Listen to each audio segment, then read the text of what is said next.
For years, fans of All in the Family adored the heartwarming chemistry between Gene Stapleton and Carroll O'Connor, who portrayed the unforgettable Edith and Archie Bunker. Together, they became one of television's most iconic couples.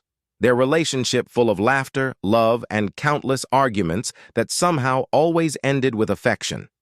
But behind the scenes, things weren't always as simple as they seemed.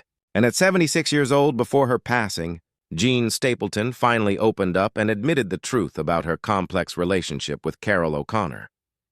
From the first day on set in 1971, Gene and Carroll had undeniable chemistry. All in the Family was groundbreaking. It tackled race, politics, class, and culture in ways television had never dared before. But while audiences saw Archie and Edith as a loving couple navigating America's cultural tensions, Gene revealed that working alongside Carroll wasn't always easy. In an interview late in her life, Gene confessed, "Carroll was a genius, but he could be difficult. He cared so much about the work that sometimes he forgot there were people behind the characters." She described him as fiercely intelligent and deeply committed to his craft, but also perfectionistic and controlling. "He wanted every line, every pause to mean something," she said. And that could be exhausting. Despite those challenges, Gene never denied her admiration for her co-star's immense talent. Carroll O'Connor brought Archie Bunker to life with such raw honesty that even decades later, viewers still debate whether he was a symbol of satire or reflection of society. Gene once said, "Carroll didn't play Archie, he became him." And that was both brilliant and terrifying. There were moments on set when tensions ran high. Carroll, known for his strong opinions, often clashed with producers, writers, and occasionally even Gene herself. "He'd argue with anyone if he thought the script wasn't right," she recalled.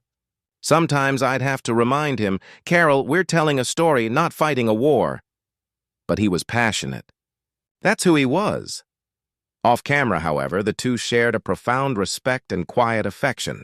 They often rehearsed together privately, working on the emotional rhythm of their scenes. Carroll, though outspoken, always praised Gene's subtlety. He once told a reporter, "Gene Stapleton is the heart of this show. Without her, Archie wouldn't exist." But Gene's biggest revelation came when she was asked whether she and Carroll were close friends outside of the show. Her answer surprised many. "No," she said softly. "We weren't friends in the way people imagine. We didn't visit each other's homes or spend holidays together. But we shared something deeper, a connection that only actors who trust each other completely can understand."